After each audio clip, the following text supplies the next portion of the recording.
Now, I often think that growth means more units, more deals, more jobs. But what if the true growth engine is solving underserved markets, structuring creative capital, and aligning purpose with profit? And that's what we're going to explore today. Welcome to Fortify Live with your host, Saeks. Now, joining me today is Katie Kim, real estate developer and educator who started closing deals at the age of 16 and is now the CEO of the Kim Group and the founder of her educational platform. Katie, welcome to Fortify Live. Tell our listeners a little bit about your journey and so they know the context of who you are and what you're doing now. I love it. Thank you for having me. I'm excited to be here.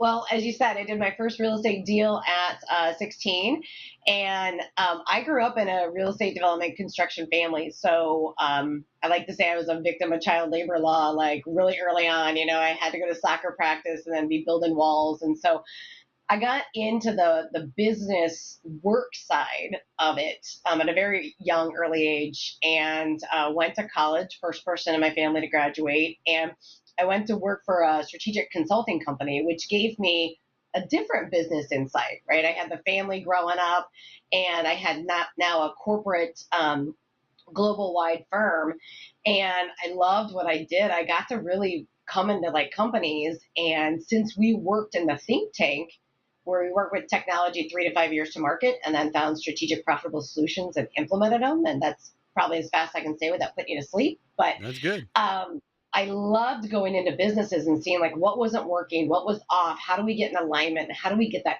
edge? And it's kind of an addictive thought process for me. And I'm always looking at how do we change the game. And then I did another pivot and went to work for a startup, and then the startup got bought out. So I was kind of like, what do I want to do with my life? I felt a calling that I wanted to get more into real estate. I had started investing right out of college, bought a property, then bought another one and bought another one each year. And I really found out that I had a passion for, helping figure things out. And again, like I said, change the game. So I went back home and I ran our family construction company for about 10 years. And then I got the itch again, like something's calling me for more and I want more impact. And I really leaned into relaunching the Kim Group with our professional service side, where we help business owners expand and grow their business maybe 3x, 5x for only 1 times the cost. And that has been like a fuel of passion. When you talk about like living out your passion and profits with your purpose, that's right in my alignment. And so from there, it just kept growing. And honestly, God put in my heart, like, help more, help more, help more. And we launched the education platform this year. And that's been really a fun journey to develop something virtually versus in person. So, well, we're live right now on Facebook and LinkedIn and YouTube and a few other places. And the audio from this episode becomes the Business Growth Show podcast. So if you tuned in on the podcast, you're talking with Katie Kim, real estate developer and educator from katiekim.com. So check her out online, connect with her on LinkedIn and see what she's doing. So earlier in the green room, I was saying, like, tell me a little bit about what you're doing. And you were like, when companies are trying to grow, they can grow 3X with 1X investment. With our listeners being private equity group, entrepreneurs, franchisees, franchisors, a lot of entrepreneurs, what is the dumb it down for me into who's the ideal person that has the problem and how can you help them? The ideal person that has the problem is really the business owner that either whether they create a product or a service that they know they need to grow. They feel it with every inch of their body, but it's that scarcity mindset of, oh God, what got you here is not going to get you there. Right. So they think like, I can't put in and just put my head down and crank for another 40 hours. I don't have it. Right. So they have that beat their head against the wall where we sit down with them and say, okay, what does growth look like to you? What does legacy look like to you? Because as you mentioned when we started the show, like, growth doesn't necessarily mean more units or more, more. It could mean, freedom. It could Right. mean saying, like, I want to get back to why I started this business. And so what we do is we go in and we ask some of those tough questions of like, where are you going? What does this look like? What does the perfect week look like for you? And sometimes it's repositioning them into either a space or a structure. I mean, you're great with, your processes and systems and incorporating that AI, where now our businesses don't necessarily need more space, they need more functional space, more purposeful space. And how do they step into that without losing control of their business? And Right. that's something that we really work with them, where one of our bakery clients, we expanded them into 3 times the space for only 1.5 times the cost. And when you mention private equity, our investors got 353% return in 4 years. Oh, wow. So structuring that growth very strategically is what I love to do, because if you can create a win-win-win, rising tide lifts all boats. Yeah, I think that's amazing. And I've interviewed a lot of experts on this show, but never one that specializes in your area of expertise. And I think the real takeaway from everybody is to ask better questions to get better answers. And there are solutions out there. And so what you're doing is you're helping them see that blind spot that they don't see and how they can leverage it. I know for me, I've made millions of dollars. I never managed Yeah. my money. Full disclosure, this is not a financial management podcast. Okay, that's not why you're here. If you're marketing, yeah, I can help you get customers and make the phone ring and shorten the sales cycle. But people in business, what I found, Katie, is they're good at one of three things. They're either good at Mm-hmm. delivering the product or service, so they're a practitioner. They're good Mm-hmm. at marketing and sales. They can build relationships. They understand that. Or they're really good in the operational and finance part. And in all my companies, I was always just that entrepreneur that had the idea, that took it from a napkin to fruition, and built systems and dealerships and distribution models and marketing, but I never saved it. And along the way, I wish I would have been investing in real estate or other than the house I own. I don't have a big portfolio. So where can someone start? Like who's an ideal prospect for the success, and how much money should they have, or is it the asset that they can leverage? It really depends where they're at with their journey. As you mentioned, a couple different ways you can start is if you have a business you're looking to grow, assessing where that's going to go. And when we sit down with a client, we look holistically at Yeah. their vision. It's not just the company. It's what does your family life look like? What does it personally look like? Is there a spiritual component to it? And all that's got to mix, because how many hours do we spend in our business and our work, and how many hours are your people spending there, right? Right. And Right. so that's all got to flow. And like the joy I get is when we finally get into that vision that's in their head, the vision that they put aside, being like, I don't have enough money to do this, or I don't know how to do this, or the worst is when I started working with an architect and they started drawing my idea and that's not what I want. Okay. Because they're not listening right. And both with the people we work with, as you mentioned, asking great questions is the start of it. And then the one thing I love with entrepreneurs is holding them accountable for the real answer, not the one they think they want, that we want to hear, the one that's like after they respond and they get that look in their eyes and it's like, I'm like, no, no, no, that one. Like, I want that one right in the back of your brain. I want that one. And this morning, I got this text from one of my clients. It's like, yes, this is it. Like, it's that moment when it lands. And part of it is bringing the entrepreneur back to the table to dream again, like getting that passion back in for them of why I started this business. When you're talking about those 3 sections, I think of E-Myth, right? Of like Right. people start a Michael Gerber. business Yeah. because, yeah, with this passion. And then it's the systems, the process. It's like, oh, yeah, tell me about it. Like HR, all those things. But really starting to lean in back to that vision and get that passion with your profits. Because as I mentioned before, that whole what got you here is not going to get you there. And like, let's say, thank God, like, because I can't do that again. Right. Yeah. They're like, I'm not going through that. So when we look at like why a company's wanting to grow and what do they bring to the community, what do they bring to the table, there are so many programs and ways to structure it that they can keep control. They can grow without all the debt on the company, which we all know we make different decisions when our bank account is full than when our bank account is, can I make payroll next week? So let's take that stress off the table. And that's what I like to lean into. Like the bakery owners, when you say, like, what is it going to take to start? Like, if there's a dollar amount somebody's asking for, right? Our analytical owners right here are like, give me the number, Katie, give me the number. Well, for example, the bakery was started in 1861, family Wow. owned, had rented the whole entire time until we started working with them in 2015. And so they were running the business in essence paycheck to paycheck. I mean, a little bit more, but pretty much there. And they didn't have a big reserve. And so they wanted to go into a historical building, which usually costs more. And they were like, we don't want to give up control of our business because they were an Right. institution of the community. Everybody has opinions, right? Like of how to run your business, what to do.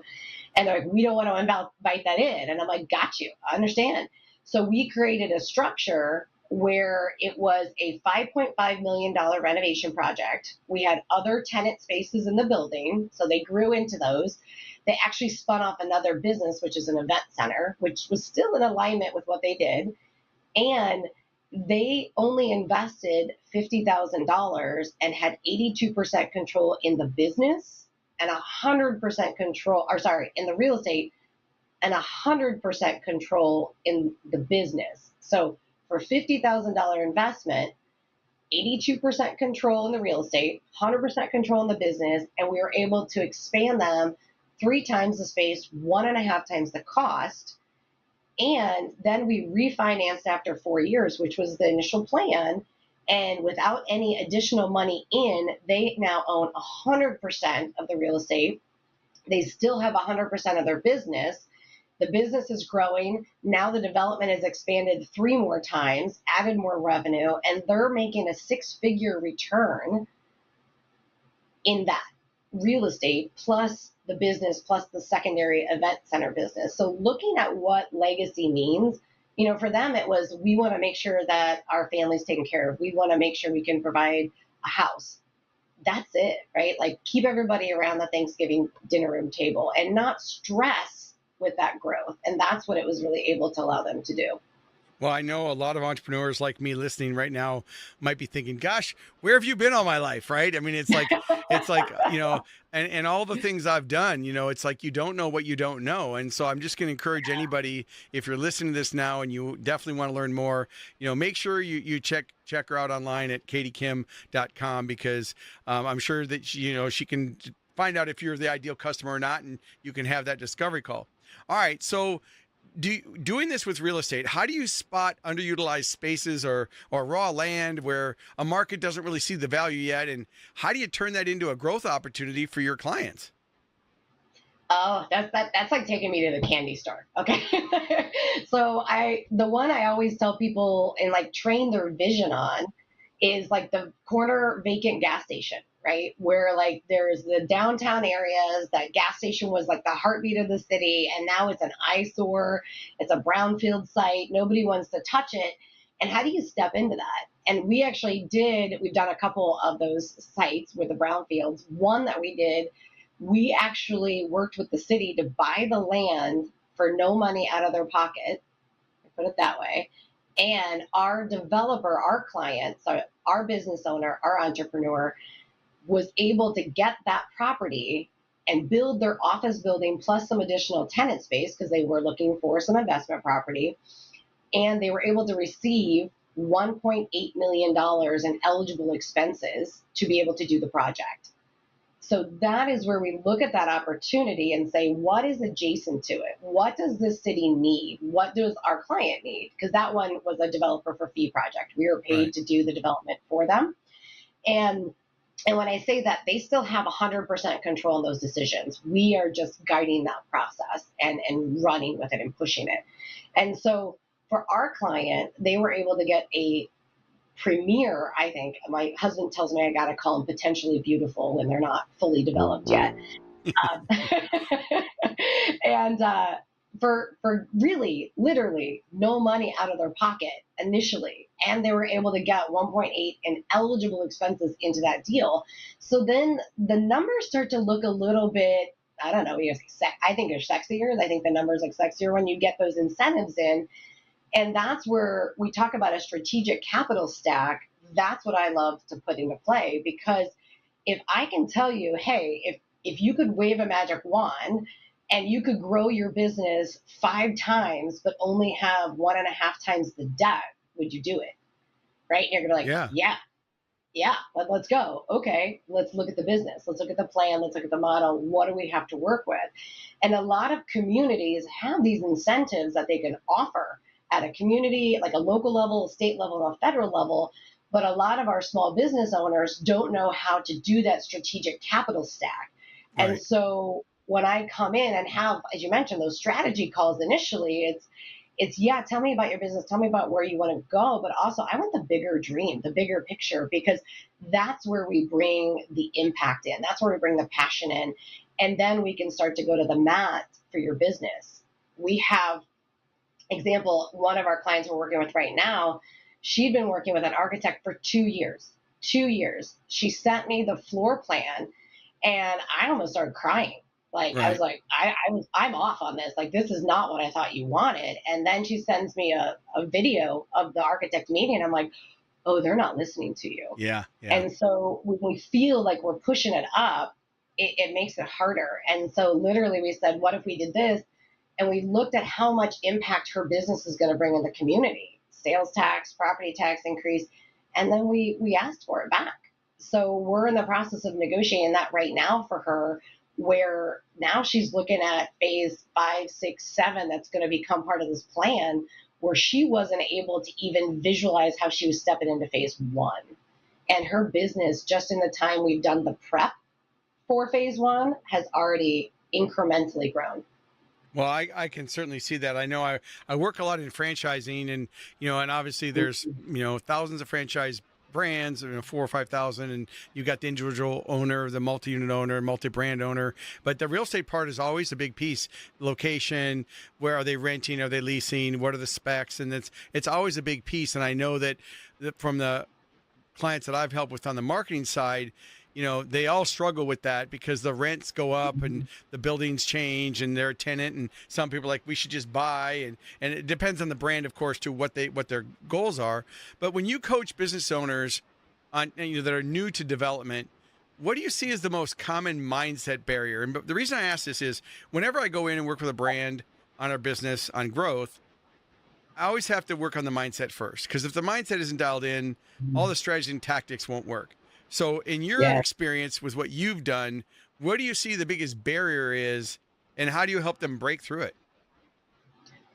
Mindset's huge, right? Like you just touched on it big, because you're not you're trying to get into those and what we do is in what you're doing as well, you're trying to get into that like inner child that was having so much fun creating the business and that passion, and they have that corporate jade, just like the layers on top of them. So the hardest thing for me when I start with a client is to like peel back the onion.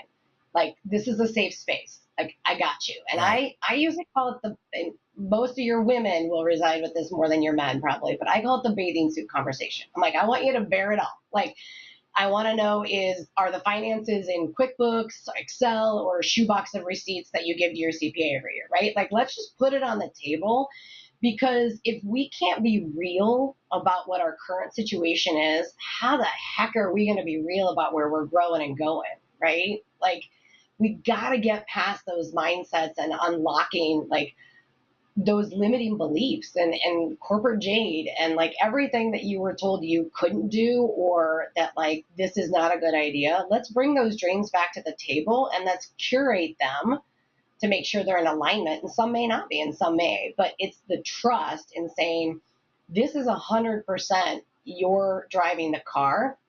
We're just telling you like some path options and guiding and pushing the project, because so many people I find when I was running the construction company would come into our office and say like, we need to grow our company and we can afford to expand our workforce, but we can't buy the real estate. And as you mentioned perfectly, with those franchises, sometimes you shouldn't, right? And Right. Right. sometimes you should not buy the real estate. And so then it's really taking that lens of you as an, because entrepreneurs have many different roles, right? We're Right. like ADD, like the different roles, shiny objects. I call them like shiny squirrels now. They're not just squirrels and shiny objects. It's a new level. And so when you look at that, you almost got to put the hat on a business owner over here. Is this the highest and best use of my, I call it my time, talent, and treasure triangle? Is it the best use within the company?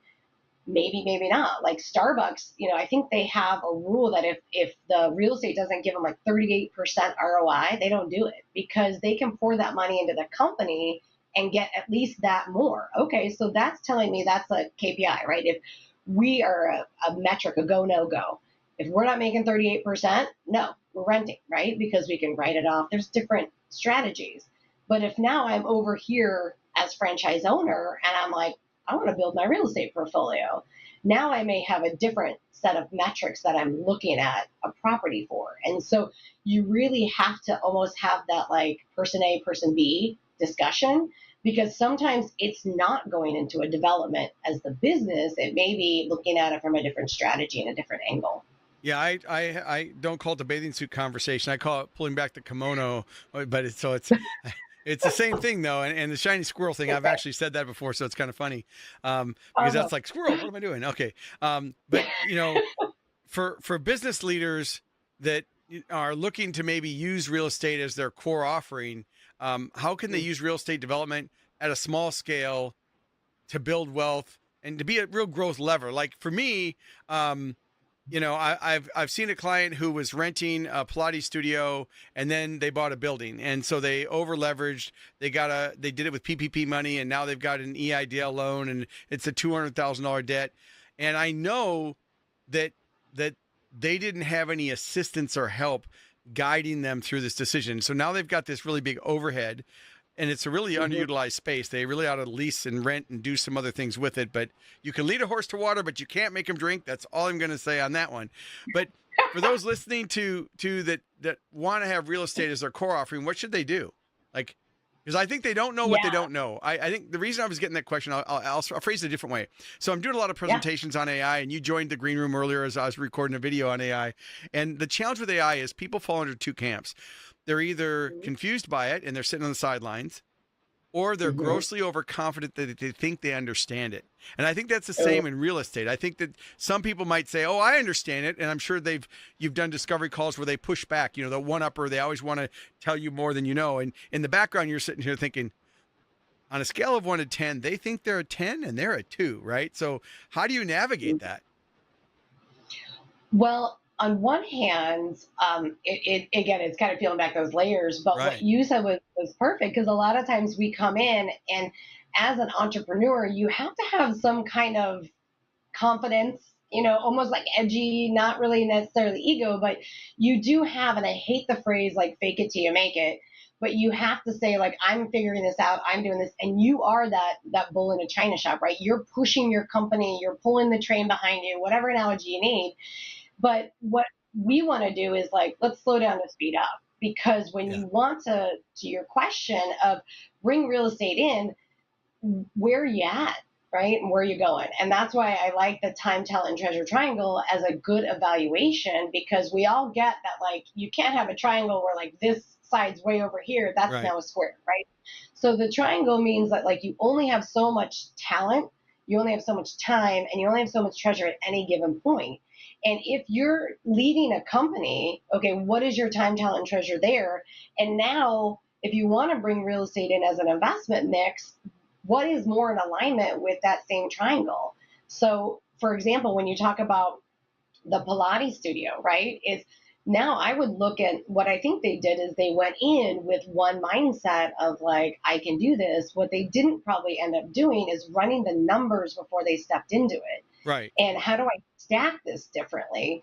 And they may have thought like the PPP and the EIDL loans, like they're all great and they were like band-aids, but you should not build your business on band-aids. You should build it on a solid foundation. So let's get back and now let's resuscitate, if you will. And I come in for a lot of those conversations of like, help me figure this out, and look at, like you mentioned, how do I reprogram this? How do I change the game? Is the Pilates studio not doing well? And to those points of marketing, and maybe it's something where you should, again, sell the building to somebody else and just rent, and then come over here and invest in a different real estate strategy. The one I love is when my engineers and my doctors that are investors come to us and say, Katie, I want to do a fix and flip. All right, that's great. Let's go down on this. Let's talk about talent first. Do you know how to build a wall? No. Do you know how to hang drywall? No. Okay, so you're going to hire all that out. So Right. now you're going to have more treasure, and you're smiling because you know those people, right? And I'm like, and what kind of time do you have to dedicate to this? Oh gosh, I'm so busy with work. I'm doing this. So that's not a good method for you. Okay, let's come back and let's evaluate that time, talent, and treasure triangle again. What do you have on the table? Should you invest with other people? Should you form a group maybe, or something that you, with other doctors, that you have accountability? It's all about, like, again, where are you at right now? There's so many opportunities to get in the game that if you don't see them, you're not in the right room. Right. And Right. to go to the mindset conversation, and this is big with a lot of my clients and big with even my accountability group, is you got to make sure you are vetting people that are speaking into your business and into your life. Yeah. And a lot of times we see people of positions and titles to say, like, oh, they know what they're doing, but we don't vet them. And then we let them speak into our lives. And so now it's like analogy of like driving a car, right? You're driving a car and all of a sudden the passenger reaches over, grabs the wheel. And now all of a sudden the person in the back seat grabs the wheel, and the person over the other side in the back seat grabs the wheel. Now you have all these people driving your car, and you're like, what am I doing? Well, we do that so often by thinking these people are experts, not vetting them, right? I mean, you know what you're talking about. You have books, you have experience, you have all that to back you, right? Someone can easily vet you and be like, he knows what he's talking about. Okay, he can speak into my life, he can speak into my business. But just because somebody has a title, that does not necessarily mean that they can speak into your business, because they may not know where you're going and they may not have been where you want to go. And those are people, the vetting process, I think, is underestimated and not talked about enough. Yeah, I think, in my business, it's like in AI right now. I've been Mhm. speaking for 34 years, top expert and strategy guy, and I started as an old direct mail guy, did a lot millions in direct mail. Then I went to the internet and I understood that, and then social media. And so when AI came out, and it's been out for way more than the 3 years that people are using it for, I really looked at Yeah. it through the lens of how is this going to help my business grow. And I also know Mhm. that the more I know, the more I know I don't know. I'm very humble in the fact that where I am an expert and I get paid a lot of money for my expertise, I'm also clear enough to know what I don't know. And the scariest people to me are the ones that think they know everything, but don't know what they don't know. And with AI right now, every speaker who can't make it as a leadership speaker is now an AI expert. Like they have no business experience or knowledge or application, but they say, well, I'm spending an hour a day on ChatGPT, so I'm going to teach you how to. And I'm like, I listen to these people, and I'm just like, I'm prosperity minded. There's plenty of business out, but it's clouded the industry because my fees are three Yeah. times, four times what their fees are. And when I have that conversation, people are like, well, why are you charging so much? Well, it's about the performance and the results. I'm sure those other people would like to charge what I charge, but if they don't make the impact I have, if you save money and you go with someone that saves money, but you don't get the result, you wasted the money. You didn't save money. Like, it's a waste. And I like your triangle because my triangle is a little bit different. Mine is happy bank account, happy client, happy team. So I like to look at those three because if I just have a happy team, then I'm probably not taking care of the client. If I have a happy client, I might stress out the team. And if I'm not fiscally responsible in my business, then I don't have a happy bank account. So I like the time, treasure, and talent, right? Time, talent, and treasure. I like that triangle Yep. because that's very, very smart. All right, as we get ready to wrap this up, what is some closing advice that you'd leave for our listeners today? And you can say anything you want. What is some takeaway that you'd like them to all to do? I want to actually bring it back to what you just said. Yeah, go for It it. was when people are talking about like the fees and the cost. And one of the things that I would ask the listeners to be like, if you're not investing in yourself, who will? Yeah. And when you invest in yourself, are you investing to be the Walmart model, or are you investing to be the Louis Vuitton model? Like, what version of you do you want to pour into? What version of you do you want to speak into? Because I can tell you, I've always grown exponentially to the level of people that I surround myself with, the rooms I get Yeah, in, the and five. how Yeah, the much. five people. Yeah. Yeah. And I look at my E to E ratio. big time. Like, how much education, entertainment am I doing, right? And you mentioned the EO a lot on Yep. the podcast and reference that group. I mean, those are groups that you need to get into. So when somebody, as you mentioned, would say like, "Why are you charging so much more?"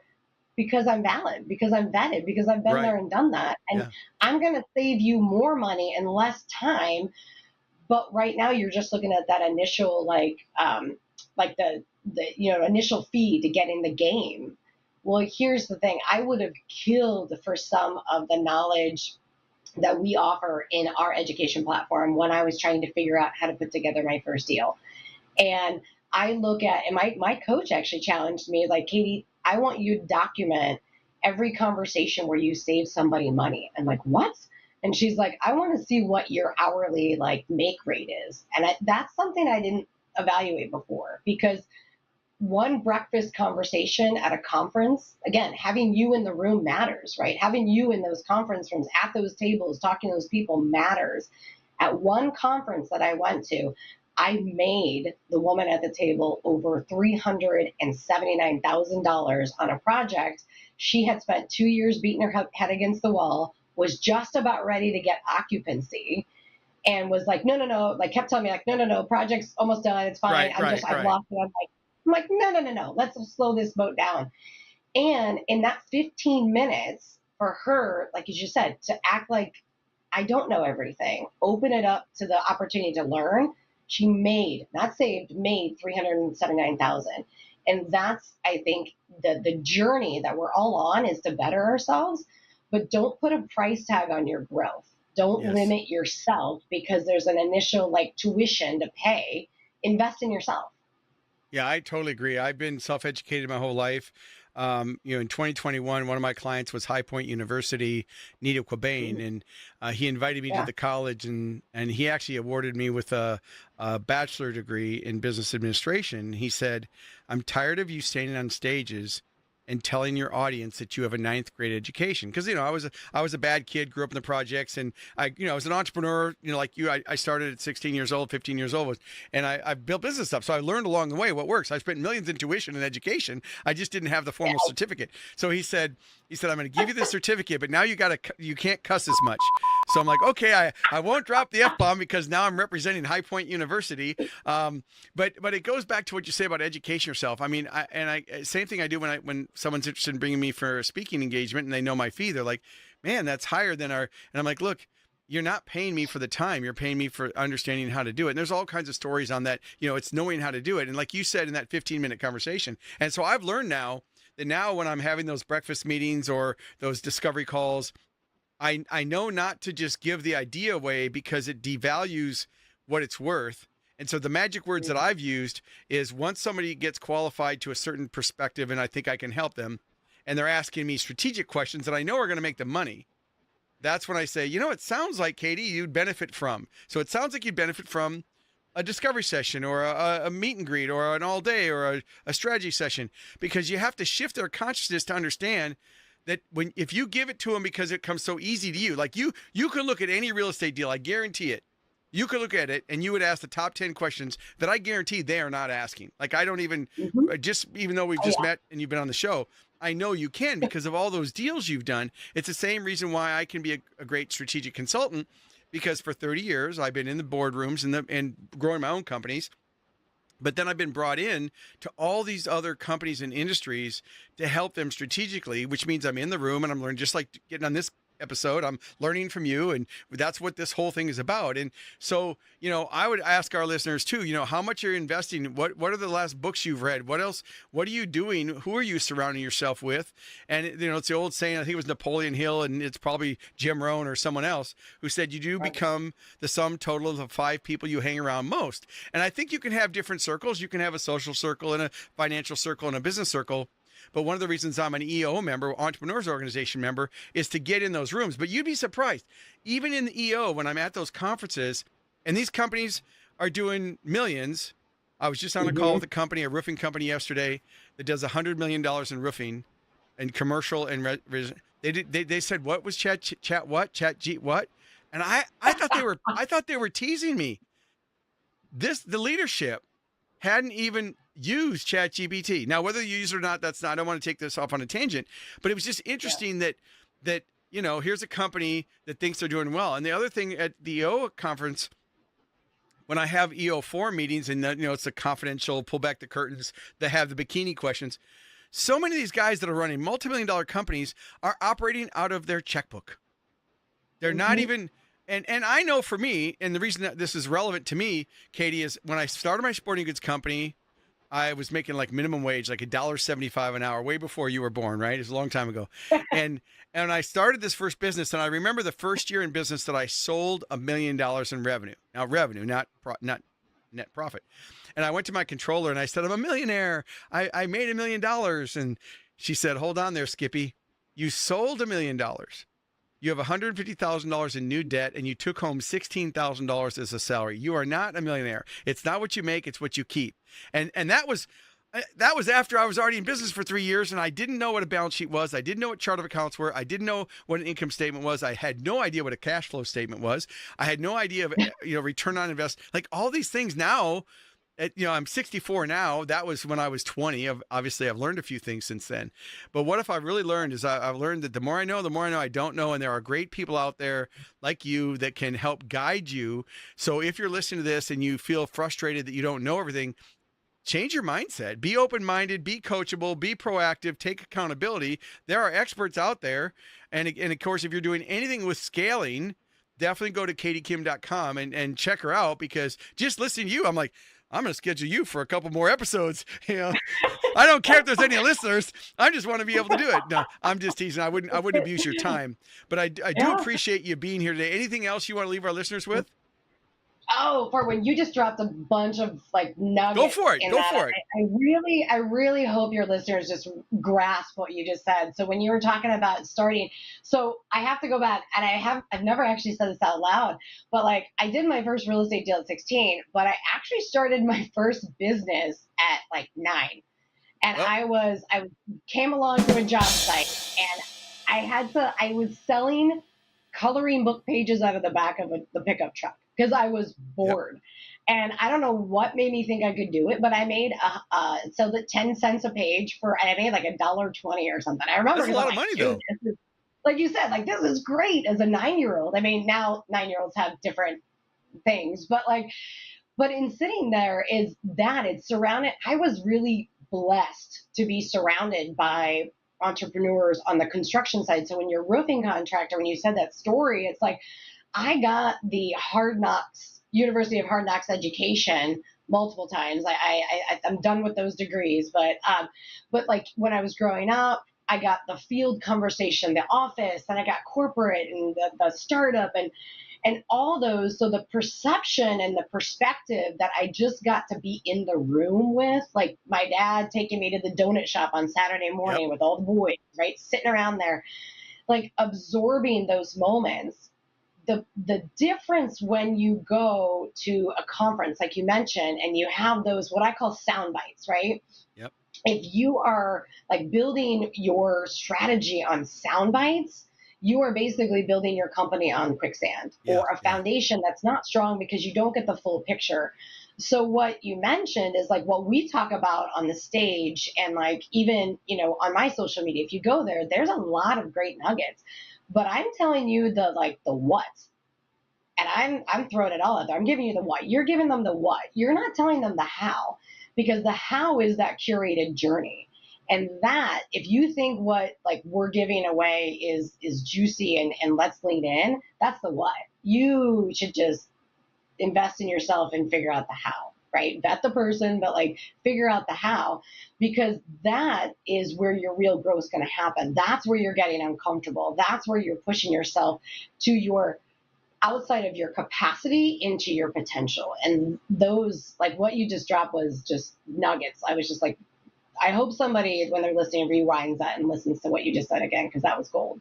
Well, awesome. I love talking to you. I really appreciate you taking the time and carving it out and being here today for this episode. And again, we've been talking to Katie Kim. She's the real estate developer and educator. And definitely I'm going to go check into more of the resources you have at katiekim.com. Thanks again so much for being on the show. Thank you. Appreciate it. Thank you for tuning in to Fortify Live. Make sure to like, comment, and share this episode on your favorite social media platform. And don't forget to subscribe to the Business Growth Show podcast, available wherever you get your podcast streaming fix. We air weekly at 11 a.m. Central Time. So until next week, keep pushing the boundaries and never stop growing.